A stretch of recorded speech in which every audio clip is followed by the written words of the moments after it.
to the RYLACast, the official podcast of Camp RYLA, Rotary District 5810.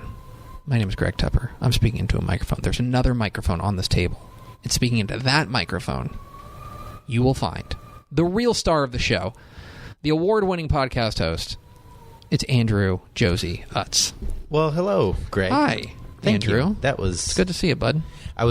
It's good to see you too. Sorry, I don't want to. No, it's totally fine. breeze That's by fine. your pleasantries. Don't lie to me. No, I was to peel back the curtain. I was confused when you were introducing and saying, yada yada yada. I was going to speak into a microphone because we have a third microphone in the room. That's true. Thanks for ruining the big reveal there. I mean, we have four I'm looking at four microphones. There's actually another one over there, too. There's 5 microphones. And there's another one in the closet. 6. Yeah. But only 3 of them are hooked up to this podcast recorder because we have a very special in-studio guest. She has ducked us and dodged us for 24 episodes. But finally, the injunction came through, and we are pleased to be joined by Michelynne McNeeley. Yay! Thank you. Thanks. I've been dodging you. Thanks to the courts for making this happen. We really appreciate the local district court. I am glad to be here. Is that a requirement of the TRO that you have to be saying that? Yes, Oh, yes. fine. They said that in the contract. Well, thank you for joining us. We know that you hate this. And that's kind of what makes this fun, because I know Josey loves this. I am ambivalent to it, but I know, I can see it in your eyes. I know. You are super tense. I'm super tense. You guys should have a mini bar in here or something. I mean, we can arrange that. I mean, the RYLA's got deep pockets. RYLA does not have deep pockets. Please donate to the RYLA Foundation. Seriously, please. But we're very glad that you're here. Thank you. Because it's a very special episode, not just because you're here, but because you've brought us a topic. We sent you the big list of words. We said, please choose one of these from this big list of words. Do you remember? And I'm going to put you on the spot here. I do remember, but I don't think I picked off your big list of words. No, you didn't, because you went off book. But that's fine. What was your what was your topic that you spun the topic wheel in? I went for grounded. Grounded. So now we have to formulate a whole darn podcast around the idea of being grounded. Go ahead, make your joke about being sent to your room. That's right. Everybody's favorite punishment. No, when Mish picked Grounded, all I could imagine was Kevin Foster grounding Mish growing up. And I did tell my wife on the way over here, who's going to be the first one to make a grounded dad joke? Tepper or me? And Joni said it might be Mish. Well, it ended up being me in like a roundabout way, but I was accusing you of thinking about it because I knew you were. Now, you have kids. I do. I have 2 kids. You have 2 kids. And they're older than my kid. So how old are they? I've got a 7th grader and a 4th grader. 7th grader and 4th grader. So they're in prime grounding age. Oh, yeah. They're prime, mouthy, funny, everything can and will happen phase. Do you ground your kids often? No. Actually, no. I run a pretty tight ship. That is believe it or not. Actually. But I believe it. I want to subscribe to the Mish McNeeley Book of Parenting. Like whenever it comes out. I don't know that you do, though. I do. You know, they're just tiny humans. That's what I call them. Mm-hmm. Also, let me just chime in. Scientician here. Factually accurate. Go on with your story. Yes, factually accurate, but they just treat them like people. Lay the expectations out. Like on purpose? Yeah, on purpose. So they're really good. I do ground, but it's few and far between. Okay, but I'm also, and I promise we'll get into your topic here in a moment, but so I have a 1-year-old at home, and I've got to tell you, he seems more like a machine that soils diapers than he does a tiny human sometimes. I know, but that's what I'm saying. Mine are at the perfect tiny human age. Yeah, they are. But when they're young, like, I don't have to start treating my kid like a tiny human, right? No. I can still treat him like a squishy little baby. Yeah. Okay. Yes. All right. So the word today is grounded on the RYLACast. If this is your first episode, welcome. We appreciate you spending a little bit of your day with us. And we divided up big segment, small segment, and here with something to think about on the topic of being a grounded leader we go to America's sweetheart, Andrew Josey. Well, thank you, Greg. You're welcome, Josey. And also, thank you, Mish, for sending me my big segment material today. Wait, what? Yes. True. Well, yeah. No. You sent him Cliff's Notes, like cheat sheet? He asked. Look. Sometimes you just have to ask. Look. Thank you. That's, podcast is over. The worst thing that could happen is they're going to say no. I am offended and hurt and hurt. Why didn't you ask? Because I don't have the big segment. Small segment. But he lined out who had what segment. Whatever, go ahead. All right. So I am reading from an article. Where'd you find this? The interwebs. Okay, great start. Thanks, Al Gore.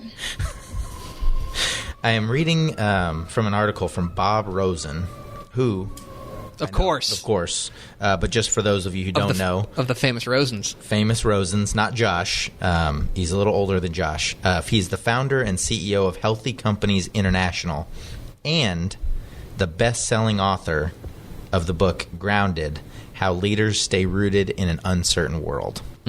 So I'd like for this to be a conversation. Mish, feel free to jump in whenever you have. I'll back out. Yeah, if you can back out, you've got the small segment. No, you can jump in too, Greg. So there's 6 roots of a grounded leader. And those 6 just basically are, just off the top of my head, social health, vocational health, spiritual health, sprouting healthy roots leads you to physical health and emotional health. Okay, so explain what that means, though. So if you think of grounded, the idea of being grounded is kind of something that's a bit tough to wrap your head around. People equate it to, I'm sure people have heard, hey, that guy's so down to earth. He seems to be with it. Like, what does that mean? So being grounded, if you think of leadership as a tree. Okay. So being grounded is you're the entire tree. You're not just what people see. So you've got to make sure you have strong roots in the ground that help you essentially bloom where you're planted and bloom big and strong.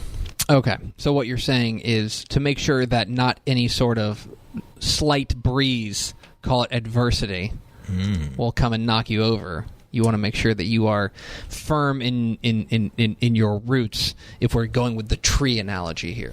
Right. Firm in your roots. And it's not just adversity that can blow you over. It's temptation. It's making sure that if you are tempted by something, you can't reach out and get it. If you're a baby tree, you can just... A sapling. Uproot a sapling, if you will. You can uproot and move over and plant your tree somewhere else. So the 6 roots of a grounded leader really focus on being well-rounded. Is that... Yeah, I would agree. I think, and recognizing your tree, if we're going to go with the metaphor, and not worried about necessarily what your foliage looks like or pruning your tree or whatever. Those things are important, but if those are surface things, right? Those are things that people are seeing on the surface. They're not who you are at your inner core, which is, I think, an important part about being grounded. And they're not that to go even further. And this is now an arborist podcast. Not only that, but those things that you're talking about are not the things that are going to keep you upright.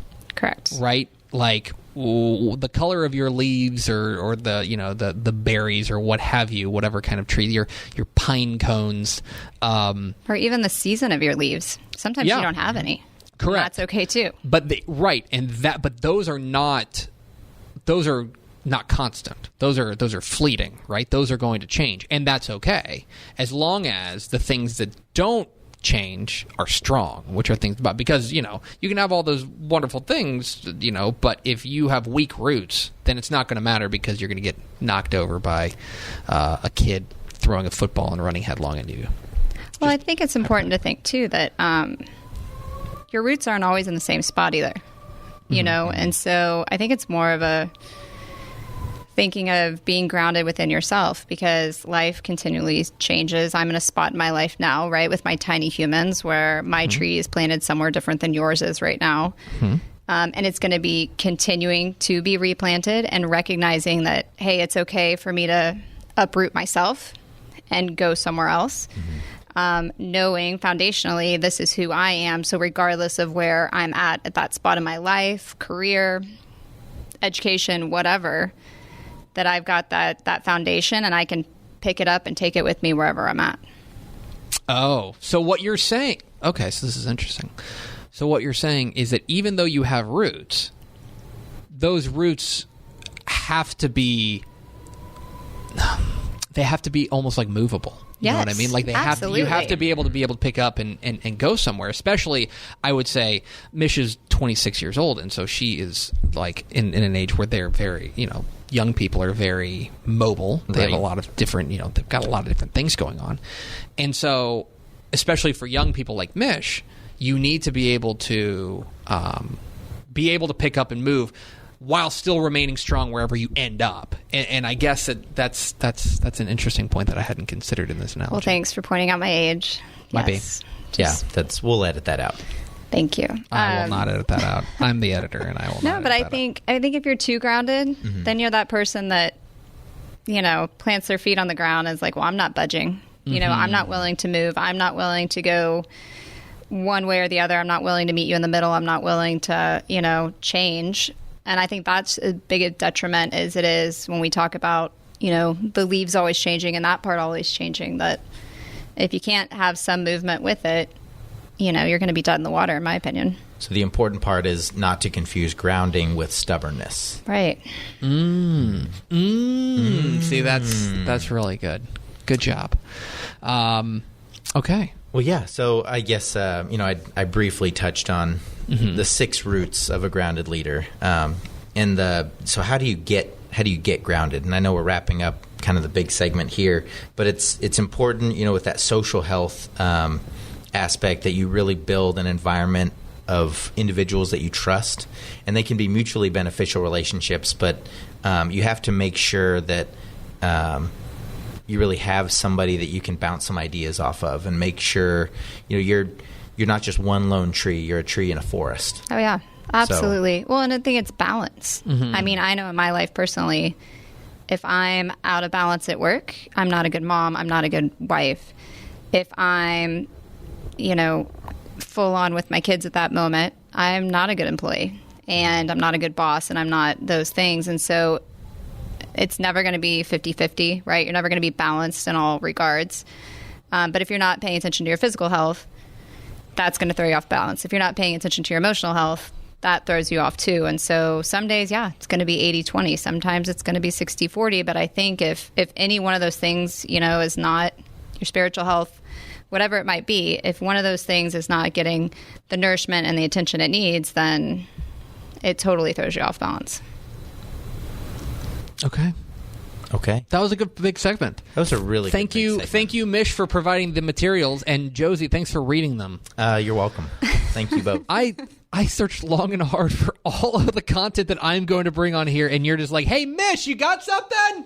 Well, it was a text, so it was a little more subtle. Yeah, but it was a voice to text. No, it wasn't. I'm just kidding.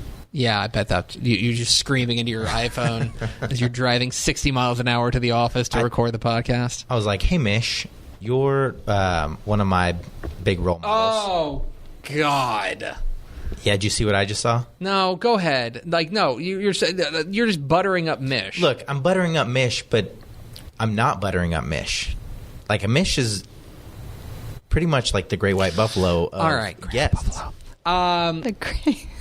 We'll get into that. It's okay. Okay, thank you guys for that, the big segment here. But now, pretend there's a commercial break here. You guys, I'm dying. What do you mean? Is this going bad? No. I really do need a cocktail. We're not editing this out, by the way. Yes, you need to edit this out. No, this is going great. I hate talking out loud. You're not having fun? I'm awkward. I feel awkward. You're not awkward. You're doing great. No. And here to talk more about herself is our special guest. It's Michelynne McNeeley. Yay! All right, Mish. Down to brass tacks. Okay. First and foremost, rank your children.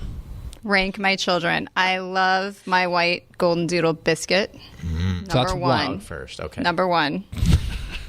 That was not fair. Okay, so we're going to start this conversation like we always do by asking you about your RYLA story, and you have a lot of different branches in the RYLA tree.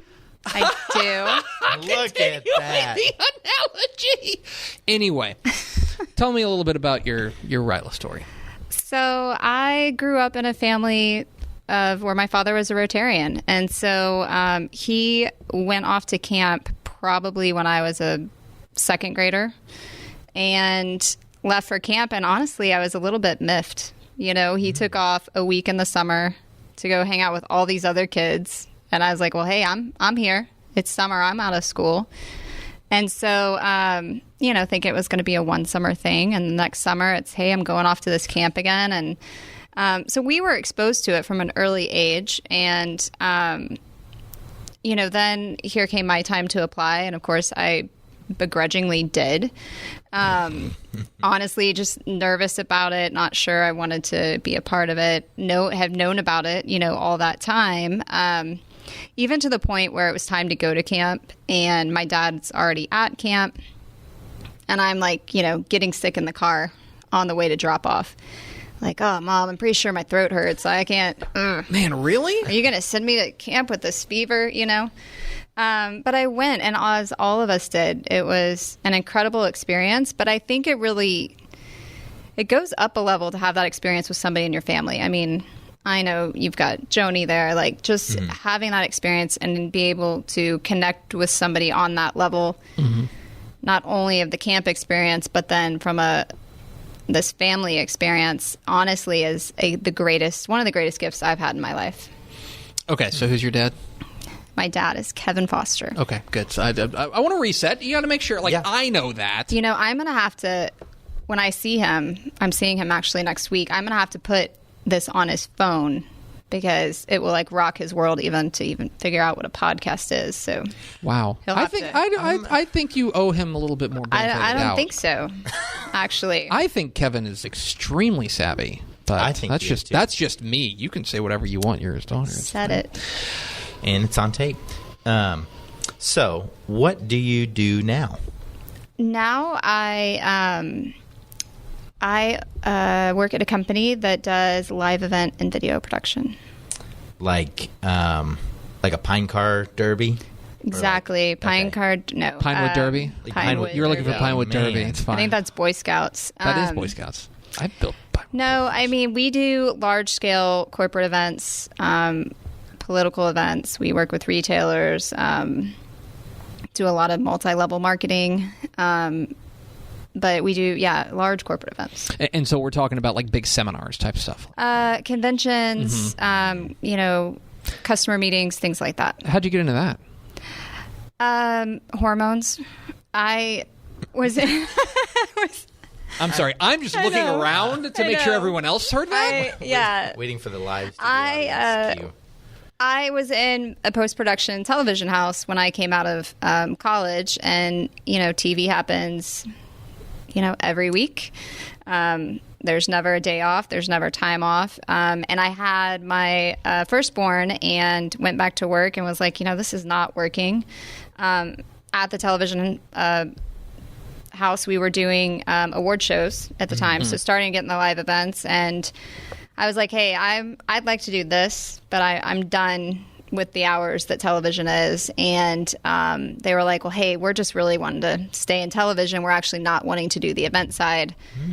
And so in a moment of exhaustion and hormones and having a newborn at home, I quit my job, which is what everyone wants to hear. Hey, honey, I quit today.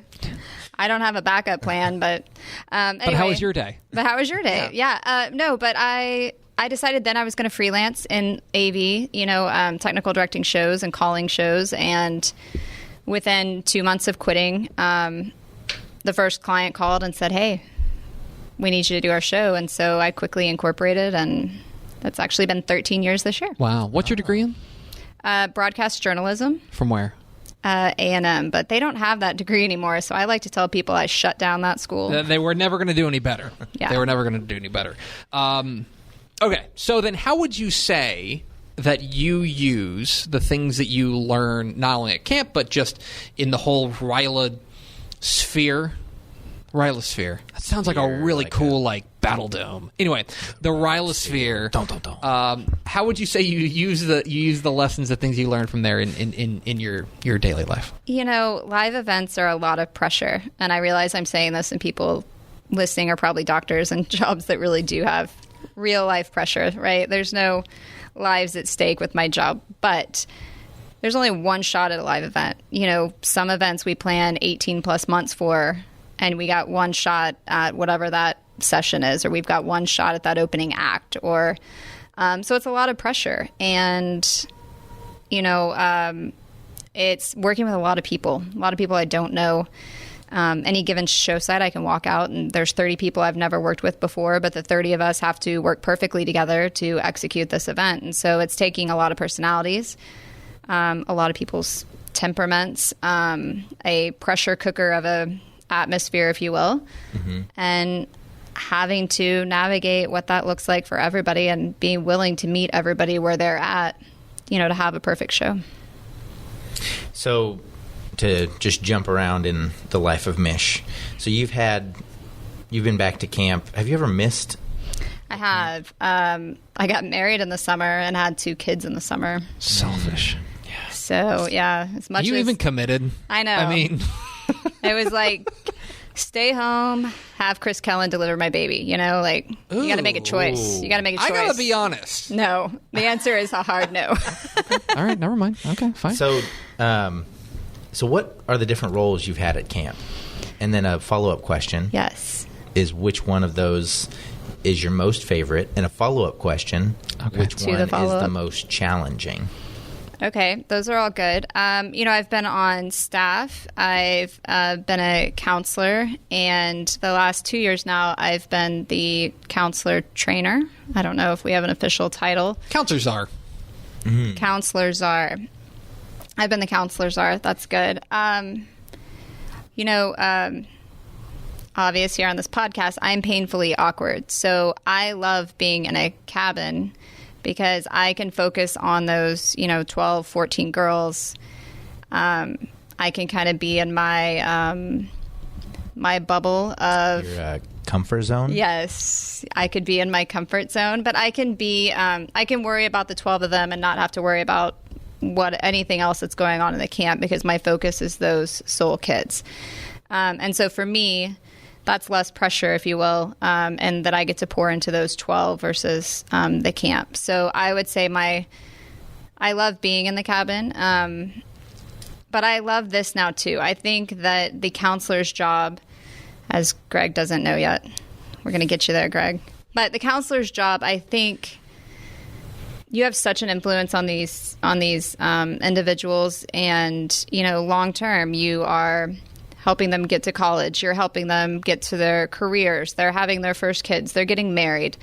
All these things are happening, and you get to have a front row seat of it. You get to work with them. You get to continue to support them all through those stages of life, and that's pretty spectacular. And so for me, there's no greater give back, that I get out of it than getting to be a part of these people's lives. And so for me, counselor all the way is where I like to be. Okay, so then you've been to every camp. What was your camper year, if you don't mind me blowing up your spot? 1998. 1998. Okay.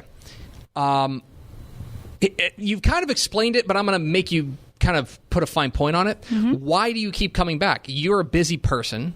You have a career. You have a company. You have a husband and a dog and also 2 tiny humans.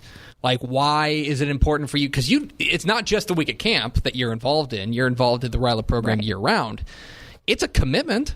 Why? Why is it important for you to stay involved in this? Well, my motivations changed over the years. So I used to just love the time with my dad. And I still very much like that. With him living in Illinois and me living here in Dallas, we haven't lived in the same state in 22 years, right? And so that relationship never gets old to me. I I selfishly now love that part because I just get time with him during the week. Not a lot of time, right? But it's great seeing him every day. That's not a norm in my life, and I really enjoy that. So for a while, it was just that was my motivation to come back. I, of course, loved all the people, the experience, and being with the kids. And then I started having kids of my own, and it totally opened my eyes to a whole nother world and a whole other perspective. And so now having a kid who is, 4 short years from walking through that door in a cabin, my motivation and honestly my expectation is I am hopefully having a hand in the next group of leaders, the next group of people that come through our program, because I'm banking on when my awkward teenager walks through the door that I've had a hand in someone who's going to raise him. Mm-hmm. And I think too, it is a huge lesson for my tiny humans that they see what this is. That in an age right now where there's so much instant gratification and so many things that are focused around them and around their world, I think it's good for them to see like, hey, I got to go take care of some stuff because I'm out there working with some other kids. I'm out there trying to make a difference, and do these things. And it's a good lesson for them to see where my priorities are and what grounds me. And so having that shift with the kids, it's really changed my motivation for why I want to stay involved. It also doesn't hurt that I learned some great stuff in the cabins. And so I'm like, wait, what is that slang for? Or what are you guys really up to? Because now now I'm like, she's a narc. I'm not a narc. But it keeps me apprised of like, I can see you mouthing that. What? It keeps me like in the loop of like, oh, if you do, what they're up to or what they're saying or what they're doing, so that I can try to stay one step ahead of the kids of, calling out their mastermind plans of, hey, I actually know what you're up to. That's going to get you grounded. Hey. See what I did there? You see, it back for you. It's not a homonym. It's just a different meaning. I don't know. Yeah. Go on with your thing. But I was going to. So, RYLA is put on by Rotary, and I believe you may be one of the few guests we've had on this podcast who is actually an active Rotarian. I am an active Rotarian. I am in the Richardson Midday Club. Shout out Midday Club. I know. Shout out to the Midday Club. Go ahead. How long have you been a Rotarian? I'm on my second year. I'm actually the Young Generations chairperson. So Rotaract, Interact, the RYLA program, that's what I'm in charge of for our club. Got the inside scoop. Yeah, it's been awesome getting to know a whole new group of individuals. And what's really been awesome is they're so interested in what we're doing. Mm-hmm. They're so interested in us as a group. They're interested in the progress we're making with students. And, I think all of us as RYLA alum can do a better job of getting back in and infiltrating these clubs, if you will, and teaching them about what we're up to. Okay, I've got 2 final questions. First and foremost, we want to open up the floor for you, give you the floor, that if there's something you want to plug, if there's something you want to promote, something you want to tell people about, something they should check out, this is your time. So here's 60 seconds. Something you should check out. Okay, totally out of left field. I am super proud that one of my nearest and dearest friends, her first book hits the shelves in April. It's called The Big Finish by Brooke Fossey. It is her first book that's being published. It's kind of a big deal, you guys. It's a huge deal. And so I'm really excited for her. I'm really proud of her. And it's a really good book. I got a copy. Advanced copy. I did. It wasn't even an advanced copy. Like, the literary world is so it's so crazy. They send out these books and then you can't crinkle the pages. You can't. Right. So I was reading it just so carefully, barely opening it. But yeah, her book comes out, hits the shelves next month. Exciting. Mm-hmm. Finally, last question. Spell your name. We had this debate today because Josey was worried about what I go by. And let me elaborate. So, Michelynne. You're the only person I've ever met named Michelynne. I have a namesake. I'm actually named after a Michelin. That's where my next question was going to be. Do you know, she is famous, Mish. We both go by Mish, but Mish, in like the 1981 like Pan America Games in Indianapolis, you can look this up, you can bet this, in Indianapolis, she ran up to Muhammad Ali and kissed him and then ran off. And for, 30, 40 years, everyone was trying to figure out who this mystery woman was that ran up and made out with Muhammad Ali. And recently, like in the last few years, her son ratted her out to the newspaper, the Indianapolis Star, I think is what it was. And it was like, oh yeah, that was totally my mom that did that. And that's my namesake. So, okay. So E or no E when you shorten it? Okay, so when I was a kid, they called me, she was Mish and I was Mishy. Okay. Right? Because if you got two Michelins, you got to make the distinction. Mm-hmm. I don't know if that's why they did it, but she was Mish, I was Mishy. And then when I got older, I didn't really like the Mishy. It felt childlike. So I just went to Mish. So I've been Mish since. So I just dropped the E. So it depends. That was going to be my answer back to you today. It depends where I'm at and who's talking to me. My parents still will call me Mishy. So I spell it Mish with an E, but pronounced Mish. Right. And I just do the M-I-C-H, which is probably Mitch. Mitch. Mm-hmm. Right. Okay. It's a lot of name talk. Well, you're the only Josey I know.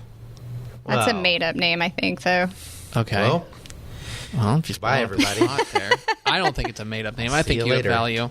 There are Gregs all over the place, and most of them are lame. But anyway, Mish, thanks for being our guest. You're welcome. Thanks Michelynne McNeeley, everybody. Yay! And again, pretend that there's a commercial break here. If you'd like to sponsor this podcast, please get in touch with Josey at the following email address. InfoRYLA5810@gmail.com. We're looking for advertisers with live production promotion companies currently. Just imagine this space. And you know what? I'm not above doing a live read. No. I'll do a live read for anything. I'll do a live read right now. I don't have one because we don't have any advertisers. But. Bluff. All right. Let's go to something to leave you with, which is my responsibility in this one. And so I was not handed a script by our guest. Instead, I had to work and claw and scratch and also Google some things to talk about in this. And so the topic is grounded, right? That's the topic that Mish came up with. And I found this article. Do you read Medium a lot? You familiar with Medium? Yes. Medium. I like Medium, but I have a tortured relationship with it because I hate the way it's laid out. It's terrible. It's so like I think their app is a little bit better than the desktop version, but man, See, I only look on the app. I can't even take the desktop version. It's awful. Yeah. Anyway, it's this person named Amelia Cruz, and she mentioned something about that really stuck with me about how being grounded is really about where you fall on the pushover bulldozer scale, which I love. Okay, so I think we all know what a pushover is, right? Somebody who's, we've got a hand race. Okay, you would self-describe as a pushover? No, maybe a doormat. You know what? I think you're wrong. Really? I do. I'm hoping you're going to accept that and be like, oh, I guess you're right, Greg. I don't know. Keep going, though. I want to hear the scale because I'm interested where it falls. So, but the thing is that basically what they're talking about is you want to find it somewhere in the middle, right? Ideally, they don't talk about the scale. They're saying, what do you lean more towards being a pushover? Do you lean more towards being a bulldozer? And I think we can all kind of imagine what a bulldozer is. Somebody who's going to come in and just like impose their will on the situation. Me. Yeah. Yep. Okay. So, 3 ways to not be a pushover. 1, have clear intentions. Okay? If you go in there with a goal, I think that you're a lot more likely to come out of it with what you want. 2, build courage.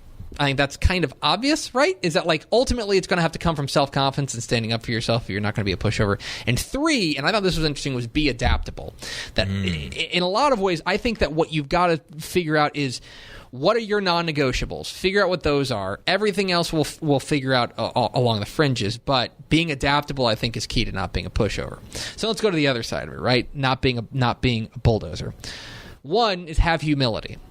I think a lot of what, whenever you're accused of being a bulldozer, comes down to you've got to remember that you might be wrong. And there's actually a pretty decent chance that you are wrong. I would say that 60% of the time you're wrong. Or for me, like way up there. Right? Do you think you're a bulldozer? I think I have a decent balance. Hopefully. Well, I don't know. You do. I think it's hard to self-identify. It's hard to like self-diagnose. I don't know. I would say that you be quiet. I'm talking now. 2, be empathetic. So it's like, even though Josey just interrupted me, I empathize with him because he really wants to get a word in edgewise, but I just shut off his mic, so he's not going to be able to. And 3, remain curious. And I think that's so huge too, because it's like the best way to avoid being a bulldozer is to recognize that other people have something to teach you. And so the only way to do that is to be curious. If you're just out there trying to do whatever I'm confident that whatever I'm doing is exactly right, then you're never going to want to learn, and so why would you listen to anybody else? You can't put blinders up to the world. You have to be able to let that in. So you would say you would identify more as a pushover than... So if we're going scale of 1 to 10, right, where 1 is extreme pushover and 10 is extreme bulldozer, where do you think you would fall? Probably for 90% of my life, 3.5. Okay, so more, not total pushover, but more pushover than bulldozer. Yes. Okay. More, I think... I have a ton of empathy for people and a ton of consideration, I guess, if you will. And so I tend to, I don't want to say roll over in this scenario, but there are most things I'm willing to give. So back to your point, like I'm willing to give on a lot of things. Is it, and we're just diving into the mind of Mish here, is it that you're willing to give it, or that you are somebody who just tries to pick their battles a little bit better? Oh, I think it's for sure picking my battles. Mm-hmm. But I think at this point in my life, too, there's things that I've, all 26 years here, right? There's things that's just not worth it to me anymore. Mm-hmm. It's not worth it to me. It's not worth, getting called off sides for anymore. I think at one time I was for sure more on the edge of the bulldozer. Mm-hmm. But now I know what I'm willing to fight for, what I'm not willing to, and what's not even worth my energy. Josey, scale of 1 to 10. I'm probably a 3. Like, I'm a 3 unless it's like one thing that I know I need to be a bulldozer for, mm-hmm. and then it's like a 9. What's your one thing? I don't have like a one, like... If there's something that's a non-negotiable type thing. Yeah, like today at work, we had a situation come up, and the person I was talking to was like, hey, just didn't get that done. And I was like, that's great, but we really needed it done. Mm-hmm. So I went from like 3 to 9 real quick. I think I'm probably like a 6.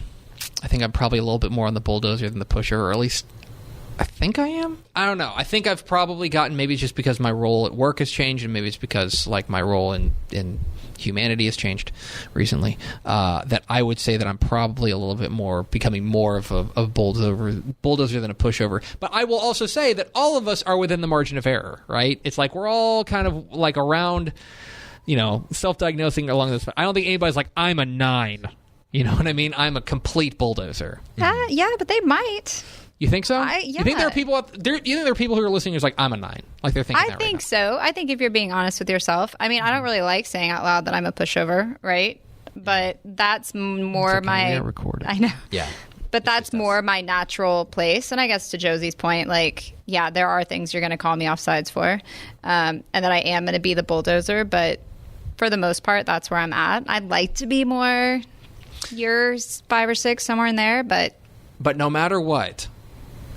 By recognizing that and being aware of that is how you can stay grounded. You did it. All right, we did it. I pointed to him and he said the word. Full circle. All right, we're back. Mish, thanks for joining us. Thanks for having me. Was this as painful as you thought it was going to be? It's pretty painful. All right, great. But thank you. I'm glad it's here. I'm glad I'm checked it off. And you're done. And I'm done. We won't bother you anymore. Yay. I'm not record that. You're not going to bother me. No, I'm kidding. That is going to do it for us. Thank you for spending a little bit of your day with us. If you like the podcast, please rate and subscribe to the podcast and tell a friend. And here with an antiquated way of how to tell a friend about this podcast is Josey. Grab a leaf off that grounded tree, grab some papyrus, and just go ahead and write that. Right, RYLACast. Write RYLACast on there. And throw it in the air like a paper airplane.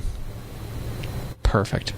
Mish, thanks for joining us. Thank you. Thanks for spending a little bit of your day with us. And Josey, thanks for your courage. Thanks, Greg. See you next time on RYLACast.